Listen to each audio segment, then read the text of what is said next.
रात का आखिरी मुसाफिर। रियाज एक बार कंडक्टर था जो हमेशा रात की आखिरी बस चलाता था।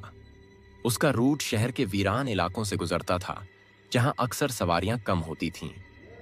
आज भी वही मामूली सा दिन था, जब बस में सिर्फ 3 मुसाफिर रह गए। धीरे धीरे सब उतर गए, लेकिन एक शख्स आखिर तक अपनी सीट पर बैठा रहा, काले कपड़े पहने, सिर झुकाए हुए। रियाज ने आखिरी स्टॉप पर बस रोकी और धीरे से कहा, भाई साहब, आखिरी स्टॉप आ गया है। वो आदमी खामोशी से उठा, बिना कोई लफ्ज कहे बस से उतर गया। रियाज ने चैन की सांस ली और दरवाजा बंद कर दिया, मगर जैसे ही उसने मुड़कर बस में देखा, उसका खून जम गया। वही आदमी अब भी अपनी सीट पर बैठा था, हल्की सी मुस्कान के साथ। रियाज के हाथ कांपने लगे। उसने घबराकर दरवाजा दोबारा खोला और नीचे झांका। बाहर सड़क बिल्कुल सुनसान थी।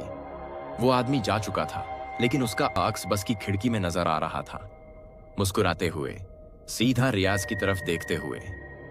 क्या रियाज इस खौफनाक मंजर से बच पाएगा?